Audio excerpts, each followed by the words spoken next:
May I come in, sir? आइए। Good evening, sir. Good evening, ma'am. Good evening, take your seat. Thank you, sir. आप कुमार केशव हैं। जी sir.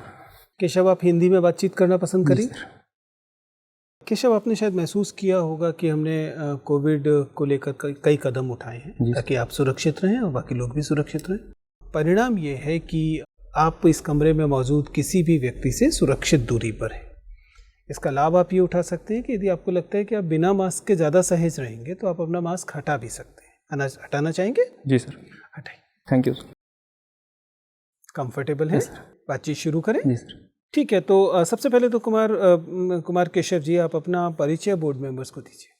Sir, मेरा नाम कुमार केशव है। मैं उत्तर प्रदेश राज्य के इटावा ज़िले में स्थित लखना कस्बा से आता हूँ। मैंने अपनी इंटरमीडिएट तक की परीक्षा अपने कस्बा में स्थित जनता विद्यालय इंटर कॉलेज बकेवर से उत्तीर्ण की। उसके बाद सर ग्रेजुएशन के लिए मैं हंसराज कॉलेज दिल्ली यूनिवर्सिटी में आया और वहाँ से मैंने बीएससी प्रोग्राम में ग्रेजुएशन किया। सर उसके बाद से मैं आईएएस सिविल सर्विसेज एग्ज़ाम की तैयारी कर रहा हूँ और ये मेरा 5वां अटैम्प्ट है। और सर ये 5th अटैम्प्ट है? जी सर। और आपने ग्रेजुएशन किस साल में किया था? सर मैं 2014 में पास आउट हो गया। 2007 साल पहले आपने ग्रेजुएशन किया था? जी सर, मैंने 2016 में पहला अटैम्प्ट दिया और तब से लगातार 5वां। 7 साल की बेरोजगारी के क्या सबक हैं आपके पास? सर सबसे पहला सबक तो ये है कि जो मैंने डिसीज़न लिया, हाई रिस्क डिसीज़न था ये। उस समय यदि मैं हिंडसाइट का प्रॉफिट लेके मैं बोलूँ तो मैं कहूँगा कि एक बैकअप प्लान तैयार रखना चाहिए। मैंने बीएससी प्रोग्राम किया जिसके तहत मुझे कोई ऐसी दूसरी जॉब नहीं मिल सकती थी जिसको मैं आसानी से अपनी तैयारी के साथ साथ चला सकूँ। तो अगर किसी को मैं एडवाइस दूँ, मैं कहूँगा कि आप एक बैकअप ऑप्शन लेके चलिए। ठीक है, एक सबक तो ये हुआ कि किसी की व्यक्ति के पास कोई बैकअप प्लान होना चाहिए। जी सर। दूसरा? सर नंबर 2 ये कि इंसान को अपनी ज़रूरतें और अपनी नीड्स को कंट्रोल में रखना चाहिए, क्योंकि जब आपके पास फाइनेंशियल रिसोर्सेज या इकोनॉमिक रिसोर्सेज की कमी होती है तो अगर आप अपनी ज़रूरतों को कम रखते हैं तो आप अपनी सस्टेनेबिलिटी को बनाए रख सकते हैं। आप एक सिविल सर्वेंट बनना चाहते हैं, which is good. Civil services अपनी जो अथॉरिटी, अपनी जो पावर है वो डेराइव करती हैं कॉन्स्टिट्यूशन ऑफ इंडिया से। कॉन्स्टिट्यूशन ऑफ इंडिया आपने पढ़ा ही होगा, अच्छे से पढ़ा होगा। मुझे बताइए कि जो फंडामेंटल राइट्स की संकल्पना है, 80s में सुप्रीम कोर्ट ने ये कहा कि फंडामेंटल राइट्स जो हैं, हमारे मूल अधिकार जो हैं, वो घर की देहरी तक हैं बस। अगर घर की देहरी क्रॉस करके परिवार के अंदर आते हैं तो उसके बाद फंडामेंटल राइट्स इंडिविजुअल के पास नहीं रह जाते। ये 80s में कहा गया था। अब हम 2021 में हैं। क्या आपको लगता है कि हमारे समाज ने कुछ प्रगति की है या अभी भी परिवार की संरचना के अंदर मूल अधिकारों की कोई बिसात नहीं है?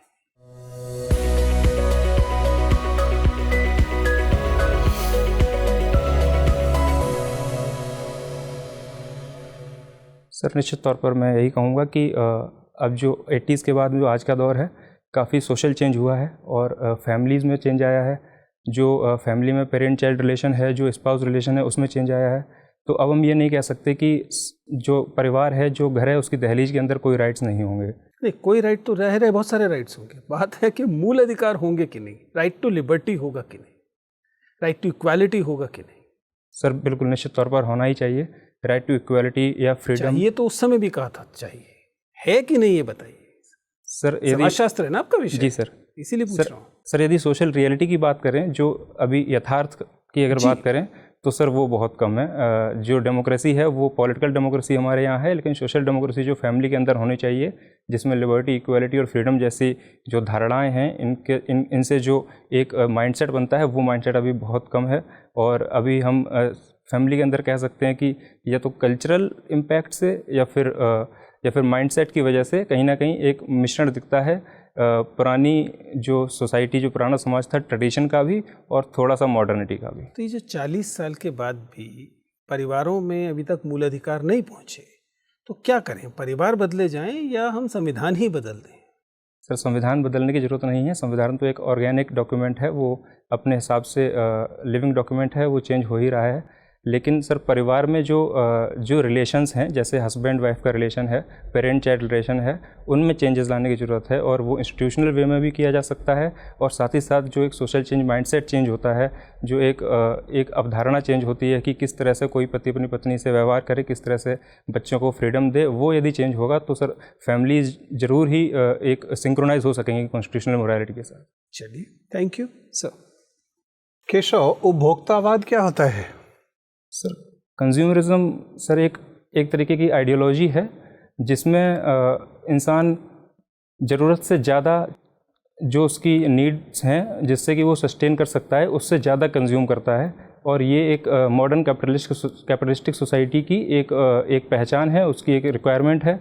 क्योंकि कंज्यूमरिज्म से ही सर जो तरह तरह के जो इनोवेशंस होती हैं और तरह तरह के जो गैजेट्स, इलेक्ट्रॉनिक गैजेट्स या फिर हम और भी चीज़ें देख सकते हैं, वो कंज्यूमरिज्म की अवधारणा के साथ ही सर आगे बढ़ रहे हैं। तो उपभोक्तावाद का मतलब ये है कि ज़रूरत से ज़्यादा सामान का उपभोग करना, कंज्यूम करना। संस्कार सिद्धांत पढ़ा होगा आपने समाजशास्त्र में? सर मेरे सिलेबस में तो नहीं है, पर सर जनरल नॉलेज के तहत मुझे उसकी थोड़ी जानकारी है। कितने संस्कार माने जाते हैं हिंदुस्तान में? सर भारतीय समाज में 16 संस्कारों की अवधारणा है। और क्या किया जाता है प्रत्येक संस्कार पर्व के अवसर पर?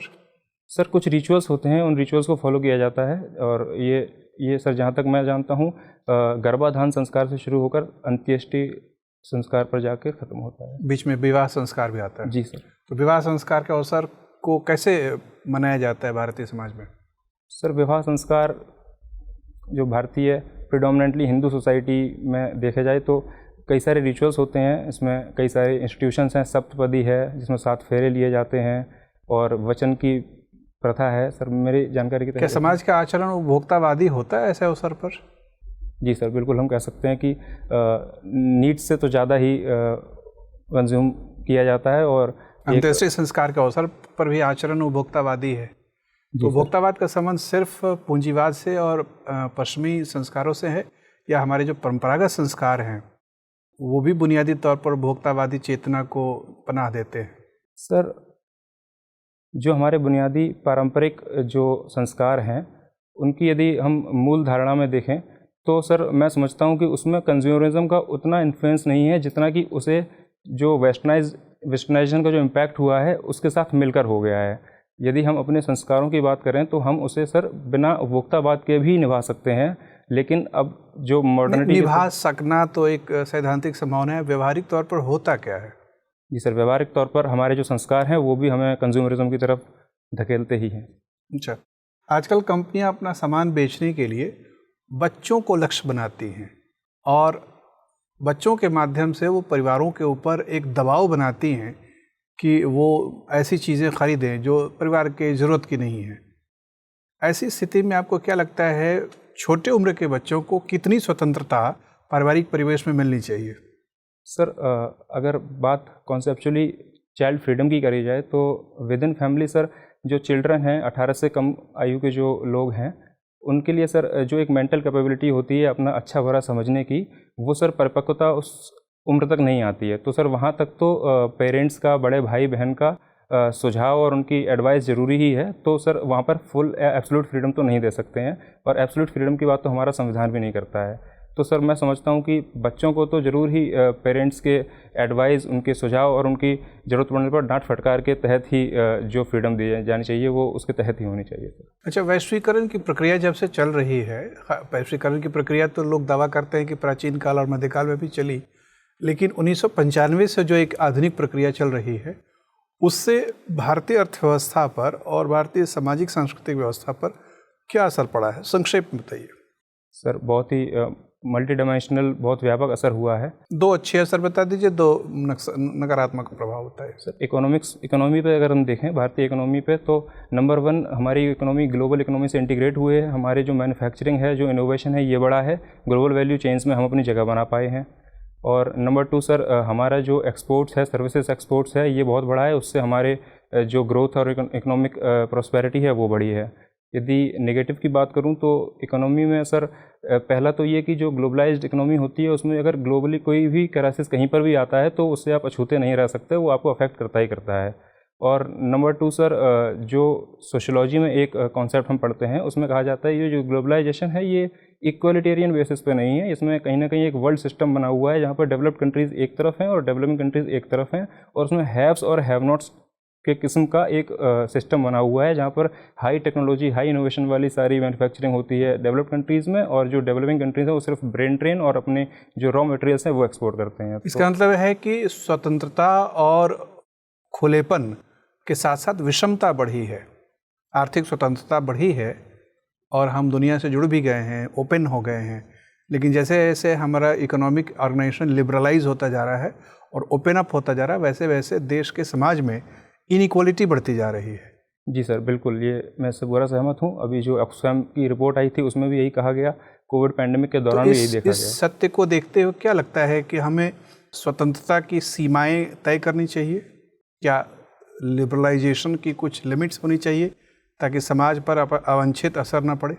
सर, लिबरलाइजेशन पर लिमिट्स तो नहीं, पर मैं ये कहूँगा कि यदि हमें दो बुराइयों में चुनना है, एक बुराई है कि एब्सोल्यूट पॉवर्टी है, इंसान खाने पीने के लिए मजबूर है, और दूसरी है कि रिलेटिव पॉवर्टी है, हमारे यहाँ प्रोग्रेस हुई है, इनकम्स बढ़ी हैं लेकिन इनइक्वालिटी भी बढ़ी है। तो मैं यहाँ पर इनइक्वालिटी के साथ बेटर इनकम और बेटर लाइफ प्रोस्पेक्ट्स को चुनूँगा। और सर, नंबर 2, लिबरलाइजेशन पर लिमिट्स नहीं, बल्कि मैं चाहूँगा कि सरकार जो है कुछ इस तरह से जो वेलफेयर स्टेट का एक कॉन्सेप्ट है उसमें सरकार उन वंचित वर्गों को, जो वल्नरेबल सेक्शंस हैं, जो उसका पूरा लाभ नहीं उठा पा रहे हैं, उनको इंटीग्रेट करे ग्लोबल इकोनॉमी में और अपनी इकोनॉमी में। ठीक है केशव, धन्यवाद। केशव, इसमें क्या उत्तर प्रदेश को छोटे स्टेट्स में बांट देना चाहिए ताकि उसका एडमिनिस्ट्रेशन बेहतर हो सके? मैम, मैं इससे सहमत नहीं हूँ। एडमिनिस्ट्रेशन बेहतर करने के लिए ये नेसेसरी नहीं है कि छोटे स्टेट्स में बांट दिया जाए, क्योंकि कई छोटे स्टेट्स जो बने उनका ऐसा रिजल्ट नहीं रहा कि वहाँ नेसेसरली बेटर एडमिनिस्ट्रेशन ही हो गया हो। उसके लिए हम अदर मेजर्स ले सकते हैं, जैसे कि डिसेंट्रलाइजेशन ऑफ पावर, जो हमारा पंचायती राज सिस्टम है उसमें हम और पावर्स दें, और ब्यूरोक्रेसी को हम थोड़ा पीपल ओरिएंटेड बनाएं। तो उससे मैम टेक्नोलॉजी की हेल्प ले सकते हैं, जैसे जन सुनवाई पोर्टल शुरू किया गया है उत्तर प्रदेश में। इस तरीके के कदमों से हम पीपल ओरिएंटेड और बेटर एडमिनिस्ट्रेशन बना सकते हैं। एक सोशियोलॉजी के स्टूडेंट के रूप में बताइए कि अगर कंपेयर किया जाए तो जेंडर और हायरार्की के अंदर लोअर कास्ट, दोनों को किसको ज़्यादा बुरा बर्ताव महसूस करना पड़ता है? मैम, जेंडर में वुमेन और यहाँ पर सो कॉल्ड लोअर कास्ट में आप कंपैरिजन पूछ रहे हैं? हाँ बिल्कुल, जेंडर, वुमेन, ट्रांसजेंडर, सब तरीके के जेंडर्स, और यहाँ पे लोअर कास्ट, तो किसको ज़्यादा बुरी डील मिली है? मैम, इसमें अगर हम देखें तो जेंडर को एक डबल वहमी मिलती है। जेंडर में जो जेंडर में जो वुमेन है, जो ट्रांसजेंडर हैं, उन पर अपना तो एक स्ट्रेटिफिकेशन में तो वो लो हैं ही, साथ ही साथ उनको लोअर, अगर वो सो कॉल्ड लोअर कास्ट को बिलोंग करते हैं तो वो भी मार उन पर पड़ती है। तो एक तरह से लोअर कास्ट का जो हमारा सोशल स्ट्रेटिफिकेशन है वो नीचे पायदान पर है, तो उनका इकोनॉमिक पार्टिसिपेशन, सोशल एक्सक्लूजन, ये सब रहता ही है। और साथ में यदि वो अगर वो बदकिस्मती से वुमेन या ट्रांसजेंडर हैं तो उनको डबल एक्सप्लॉयटेशन झेलना पड़ता है। ठीक है, तो क्या किया जा सकता है इसके लिए? मैम, दो तरीके के मेजर्स लिए जा सकते हैं। पहले कास्ट बेस्ड इनइक्वालिटी को ख़त्म करने के लिए हम जो कास्ट का जो मेन इंस्टीट्यूशन है जिससे वो चलता है वो है ऑक्यूपेशन, जो कास्ट बेस्ड ऑक्यूपेशन होते हैं वो कहीं ना कहीं लिबरलाइजेशन और ग्लोबलाइजेशन के बाद में वीक हुए ही हैं। तो उसके लिए हम ये कर सकते हैं कि जो लोअर कास्ट के सेक्शंस हैं जिनके पास वो रिसोर्सेज या वो अपॉर्चुनिटीज़ नहीं रहती हैं, उनको हम एक पॉजिटिव एफर्मेटिव एक्शन के साथ उनको आगे लाएं, उनका इकोनॉमिक पार्टिसिपेशन बढ़ाएं, और उसके साथ साथ सोशल माइंडसेट चेंज के लिए भी हम जैसे बेटी बचाओ बेटी पढ़ाओ इस तरीके के हम कैंपेन चलाएं। तो इकोनॉमिक और सोशल और पॉलिटिकल रिप्रेजेंटेशन रिजर्वेशन से मिलता ही है। तो एक तरीके से मल्टी डायमेंशनल स्टेप से ये कास्ट बेस्ड इनइक्वालिटी ख़त्म कर सकते हैं। नंबर 2, अगर जेंडर की बात करें तो मैम जेंडर के लिए मोस्ट इम्पॉर्टेंट मैं समझता हूँ कि माइंडसेट चेंज है, और वो माइंडसेट चेंज करने के लिए मीन्स कुछ भी हो सकते हैं, वो एजुकेशन हो सकता है। ये बताइए, पोस्ट ट्रुथ ईरा का से आप क्या समझते हैं? Ma'am, post truth era sociology में एक कॉन्सेप्ट होता है पोस्ट मॉडर्न सोसाइटी, उसी का एक पार्ट माना जाता है। पोस्ट ट्रुथ ईरा का मतलब है जो आज हम जिस समय में जी रहे हैं इसमें जो ट्रुथ है वो ब्लैक एंड वाइट नहीं रह गया है। आप ट्रुथ के कई वर्जन्स होते हैं, लोग अपनी अपनी आइडियोलॉजी के हिसाब से उसे इंटरप्रेट करते हैं। किसी भी चीज़ का जो तथ्यात्मक विश्लेषण है वो उतना सटीक नहीं रह गया है जैसा कि पहले हुआ करता था। तो अब किसी भी चीज़ पर विश्वास कर पाना पहले से कठिन हो गया है, क्योंकि कई तरीके के वर्जन्स मिलते हैं समाज में। चलिए, मेरा आखिरी सवाल आपसे ये है कि अगर एक अच्छा कमाने वाली लड़की एक बेरोजगार व्यक्ति से शादी कर लेती है, तो आप क्या इस बात पे कहेंगे उस लड़की को?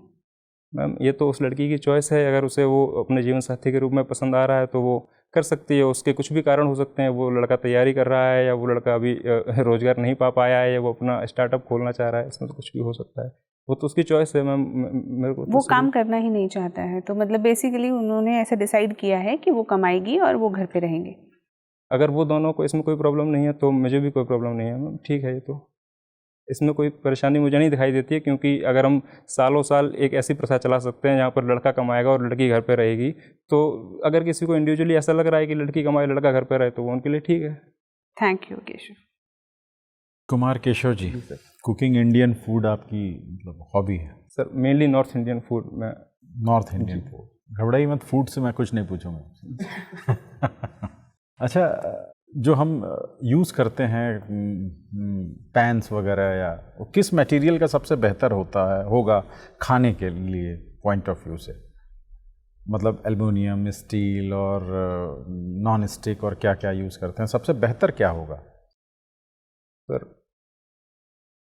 कभी सोचा नहीं इस बारे में? सर कंपैरिजन तो एग्जैक्ट नहीं पता है, लेकिन अभी जो आज के समय में जो चल रहे हैं वो नॉन स्टिक हैं और उस पर कई तरह की कोटिंग्स आती हैं जिससे फूड को हेल्दी रखा जा सकता है और उसमें कंटामिनेशन कम से कम हो। पर सर एग्जैक्ट आप तो केमिस्ट्री पढ़े हैं, बीएससी किया है आपने, वो जो कोटिंग होती है उसमें कौन सा केमिकल यूज़ होता है? माफ़ी चाहूँगा सर, मुझे नहीं मालूम। और आप कह रहे हैं आजकल वो चल रहे हैं, वो पहले चल रहे थे, अब तो आजकल लोग इसको इग्नोर कर रहे हैं क्योंकि कई लोग कहते हैं वो कार्सिनोजेनिक होता है या तमाम तरह की मतलब समस्याएं उसमें उभर रही हैं। सर उसके भी ड्रॉबैक्स बताए जाते हैं। अच्छा, आपको इस विषय में आइडिया नहीं है। अच्छा ठीक है, आप उत्तर प्रदेश से हैं। जी सर। एक फीमेल आइकॉन है उदा देवी, आजकल काफ़ी चर्चा में है, आपको पता है वो कौन है? Sorry sir. अच्छा कोई बात नहीं। अच्छा ये बताइए, आप लोग कास्ट सिस्टम के बारे में अपने सोशियोलॉजी में डिटेल से पढ़ते होंगे, उसके तमाम एस्पेक्ट्स, क्या कास्ट सिस्टम के कुछ लाभ रह गए हैं या उसे समाप्त कर देना चाहिए? कुछ है ऐसा लाभ जो आपको नज़र आता हो? सर मैं कास्ट सिस्टम का अभी कोई लाभ नहीं सोच पा रहा हूँ जिसकी वजह से उसे कंटिन्यू किया जाना चाहिए। ठीक है सर। कुमार केशव जी सर। कुमार केशव, आप ये बताते हैं कि आपको टेड टॉक देखना पसंद है। जी सर। क्या डिफरेंस है टेड टॉक्स और टेडएक्स टॉक में? सर टेड जो है एक ऑर्गेनाइजेशन है, टेक्नोलॉजी एंटरटेनमेंट डिज़ाइन, वो जहाँ अपने ऑफिशियल जो उनका हेडक्वार्टर है यूएसए में, वहाँ जो टॉक ऑर्गेनाइज की जाती है उसे टेड टॉक कहते हैं। जबकि उन्होंने 2009 में एक नया वर्जन निकाला, उसे टेडएक्स टॉक बोला। वहाँ पर एक्स डिनोट करता है कि इंडिपेंडेंटली ऑर्गेनाइज्ड इवेंट है ये, तो कोई भी कॉलेज या कोई भी संस्था वो करवा सकती है। ठीक है, आप तो केमिस्ट्री के विद्यार्थी रहे हैं, मुझे बताएं कि एक स्लोगन है जिसे कहा जाता है कि दाग अच्छे हैं, प्रजातंत्र में ऐसा कौन सा दाग है जो अच्छा होता है? आप केमिस्ट्री के विद्यार्थी हैं। सर डेमोक्रेसी में हाँ, डेमोक्रेसी में एक जब आप वोटिंग के लिए जाते हैं तो कौन सा दाग लगता है आप पे? जी सर, वो वोट कास्ट करने के बाद जो दाग होता है वो सबको इक्वल राइट देता है और सबको इक्वल बनाता है, तो वो अच्छा एक इंक यूज़ करते हैं आप? जी सर। केमिकली क्या उसका कंपोजिशन है? सॉरी सर, मुझे नहीं मालूम। ओके। परिसीमन आयोग के बारे में आपने सुना है? जी सर। Delimitation commission? जी सर। ठीक है। पूर्वोत्तर के किन 4 राज्यों में परिसीमन आयोग के अगेंस्ट में विरोध हो रहा है और उसका क्या आधार है? सर माफ़ी चाहूँगा, अभी तो जम्मू एंड कश्मीर में जो डिलिमिटेशन होना है उसके रिगार्डिंग मैंने पढ़ा है। नॉर्थ ईस्ट के बारे में डिलिमिटेशन की अभी क्या 2009 में जब परिसीमन आयोग गठित हुआ था और उसके आधार पे कुछ कॉन्स्टिट्यूंसीज बदली गई थी, उनका परिसीमन किया गया था, तो वहाँ पे कुछ राज्यों को छोड़ दिया गया था, उसमें से ये राज्य थे। तो अब जब जम्मू कश्मीर के साथ परिसीमन आयोग का गठन किया गया है, किंतु उसका विरोध भी हो रहा है पूर्वोत्तर राज्यों में। सर एग्जैक्ट नहीं पता, यदि मैं अनुमान लगा के बताऊं तो एक तो यह है कि जो 2011 की सेंसस के बेसिस पे हो रहा है, तो लोग चाह रहे हैं कि 2021 की सेंसस बेसिस पे जब होगा तो वही किया जाना चाहिए। ठीक है, मुझे बताएं कि सामाजिक न्याय की अवधारणा के बारे में आप बात कर रहे थे। भारत के संविधान का 102वां जो संविधान संशोधन कानून है, जी सर, वो किस तरीके से सामाजिक न्याय की अवधारणा को और अधिक मजबूत करता है? सर इकोनॉमिकली वीकर सेक्शन के लिए जो रिजर्वेशन के प्रावधान किए गए हैं 102 अमेंडमेंट के अंदर, सर मैं एग्जैक्ट याद नहीं कर पा रहा हूँ, मैं थोड़ा संशय में हूँ। Constitutional status being given to the backward commission. Yes sir मैं संशय में था, मैं माफ़ी चाहूँगा, 2 कमेंडमेंट्स को लेकर संशय में था sir. National commission for backward classes जो है वो पहले स्टैट्यूटरी था, जो इंदिरा साहनी जजमेंट के बाद बनाया गया था। तो उसमें उसके पास पावर्स कम थी, वो सिर्फ रिकमेंडेशन करता था कि इंक्लूजन और एक्सक्लूजन किस किस कास्ट का क्या बदलाव आए हैं? अब सर उसको एक तो कॉन्स्टिट्यूशनल स्टेटस मिला है, वो एट पार आ गया है NC/SC और NC/ST के। वो अब कोई अगर कंप्लेंट्स होती हैं रिगार्डिंग कि किसी को अगर बेनिफिट नहीं मिल रहा है, एक्सप्लॉयटेशन हो रहा है, तो उसको भी इसकी जांच कर सकता है। उसके पास सिविल कोर्ट्स की पावर आई है। ठीक है, मुझे बताएं राष्ट्रपति के पास क्या पावर है इस संदर्भ में? सर इस पर अभी सुप्रीम कोर्ट का एक जजमेंट भी आया था। ठीक है। तो उसमें जो मराठा रिजर्वेशन के रिगार्डिंग था, अभी सर इसमें बोला गया है कि राष्ट्रपति जो है राष्ट्रपति उसमें गवर्नर से कंसल्ट कर इंक्लूजन या एक्सक्लूजन करेंगे और फर्दर जो है वो पार्लियामेंट से सैंक्शन करवाना। ठीक है, मुझे बताएं अभी भारत के पड़ोसी मुल्कों के संदर्भ में अगर हम बात करें तो अफ़गानिस्तान में जो क्राइसिस है उसमें रशिया ने भारत को ये कहा है कि वो अपने मामलों को अफ़गानिस्तान के संदर्भ में खुद ही हैंडल करें, एकदम दो टूक। ऐसा क्यों हुआ जबकि रशिया काफ़ी पुराना और परंपरागत मित्र रहा है हमारा? सर इंडिया रशिया रिलेशन में अभी हाल के ही सालों में कुछ ऐसा देखा गया है कि वो जो पुराना रिलेशन था उसमें कुछ कमी आई है, क्योंकि इंडिया अब USA की तरफ थोड़ा ज़्यादा झुकाव दिख रहा है। तो उस वजह से इसके लिए आप US के वर्तमान एडमिनिस्ट्रेशन को जिम्मेदार मानते हैं? रशिया के इस स्टेप के लिए राजनीति में जो डिसीजंस होते हैं, जो भी डेवलपमेंट्स होते हैं, कहीं ना कहीं उनका प्रभाव कहीं पे तो पड़ता ही है। सर US और रशिया का जो एक कॉन्फ्लिक्ट है उसका ये साइड इफ़ेक्ट इंडिया पर दिखता है। जैसे US जो है काटसा लगाने की बात करता है S-400 मिसाइल खरीदने के ऊपर, या और जो सैंक्शन की बात करता है, तो उस वजह से इंडिया और रशिया के रिलेशन में कमी आई ही है। सर मुझे बताएं, मेरा अंतिम प्रश्न आपसे है कि एक न्यू अटलांटिक चार्टर स्थापित करने की बात कही गई है ब्रिटिश प्रधानमंत्री और अमेरिकन राष्ट्रपति के द्वारा।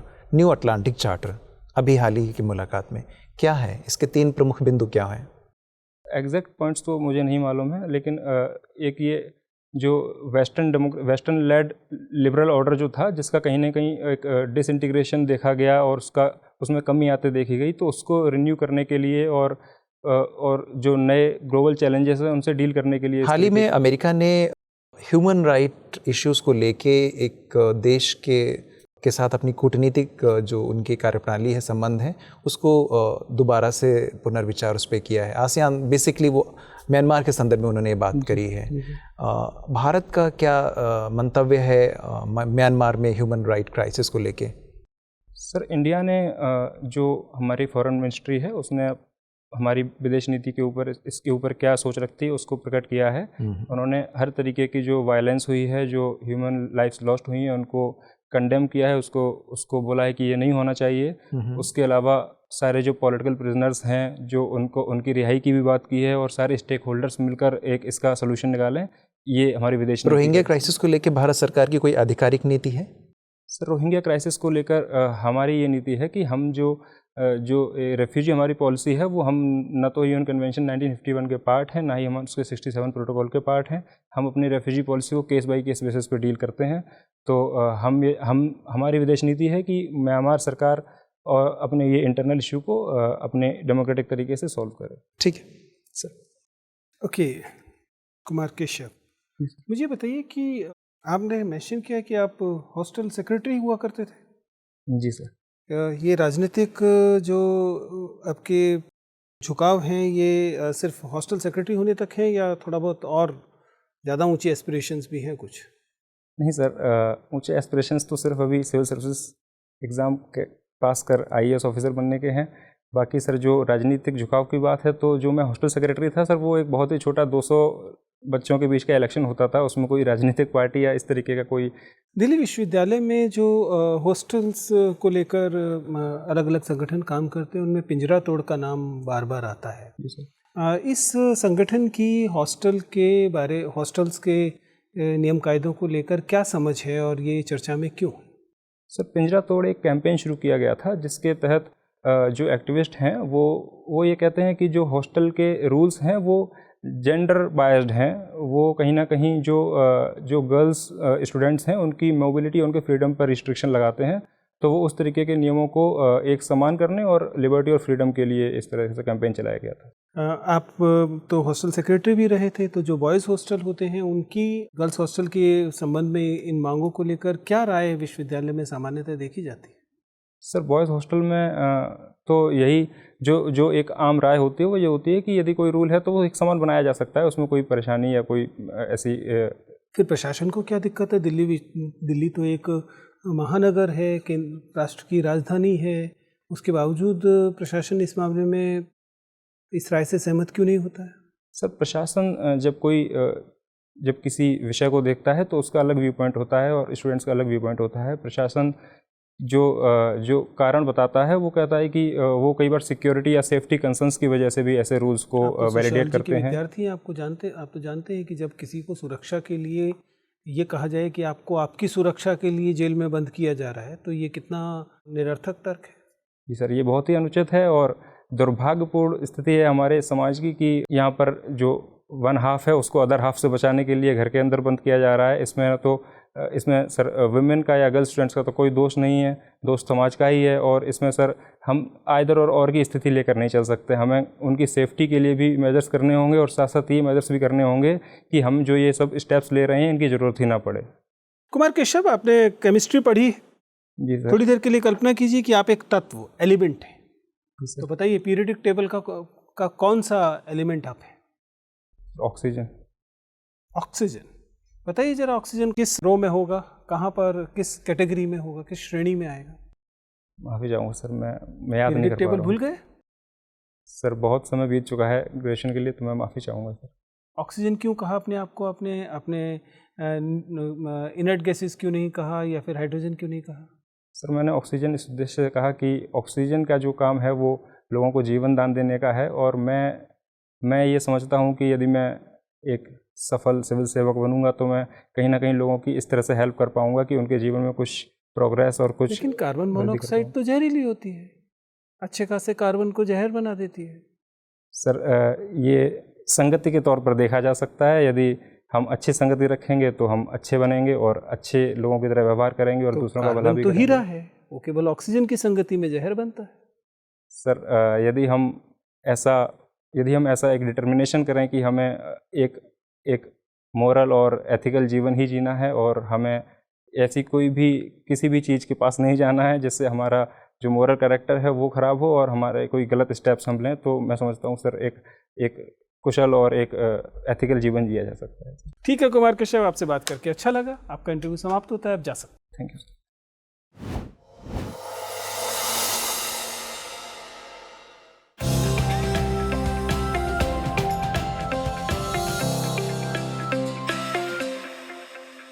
May I come in, sir? Yes, please do. Thank you, sir. Take your seat. Thank you, sir.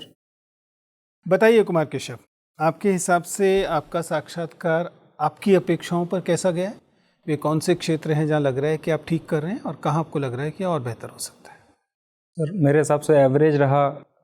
Chemistry के क्वेश्चंस में मैं फंस ही रहा था, सर से भी नहीं बता पाया। आपने जो क्वेश्चन पूछा उस पर भी मैं बिल्कुल श्योर नहीं था, तो अनुमान से ही बताना पड़ा। और जो अमेंडमेंट का सर ने पूछा उसमें कंफ्यूज हो गया था कि वो EWS वाला है या NCVC वाला है। उसके अलावा सर जैसे कोई बात अगर पूछनी होती है, जैसे किसी बात में कंफ्यूज होता हूँ कि सर क्या पूछना चाह रहे हैं, मैम क्या पूछना चाह रही हैं, तो उसमें समझ नहीं पाता हूँ कि कैसे कहूँ, किस तरीके से फ्रेज करूँ। इसमें थोड़ा सा दिक्कत इस वजह से आती है क्योंकि हिंदी माध्यम से जब हम बात कर रहे होते हैं तो हमारे पास वो जो शिष्टाचार के वाक्य होते हैं वो तैयार वाक्य नहीं। जी सर, जी सर। तो वो परेशानी रहती है। तो दो सलाहें होती हैं, या तो अगर मान लीजिए उस समय कुछ अंग्रेजी से ही अंग्रेजी के शिष्टाचार से ही आ रहा है कि आई एम सॉरी सर, मैं समझ नहीं पाया, तो उस तरीके से शुरू कर दें। नहीं तो सीधा वाक्य पहले से तैयार कर लें कि माफ़ी चाहता हूँ सर, मैं इस हिस्से को समझ नहीं पाया, या सर माफ़ी चाहता हूँ, एक छोटा सा स्पष्टीकरण चाहता हूँ, क्या आप ये जानना चाहते हैं या ये जानना चाहते हैं? हाँ, ये ध्यान रखिएगा कि ये एक्स्ट्रा पोलाइट होना चाहिए।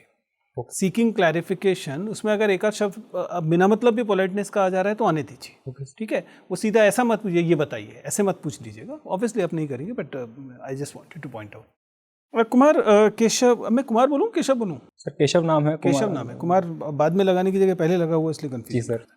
तो Keshav, in general you are a good candidate, आपकी तैयारी अच्छी है। कुछ एरियाज में अभी और रिवीजन कर सकते हैं, लेकिन अगर हम इंटरव्यू को होलिस्टिकली देखें तो पर्सनैलिटी के स्तर पर अगर हम बात करें तो आप देखने में सुदर्शन है, आपके बैठने का तरीका अच्छा है, आपकी बातचीत करने का तरीका भी अच्छा है।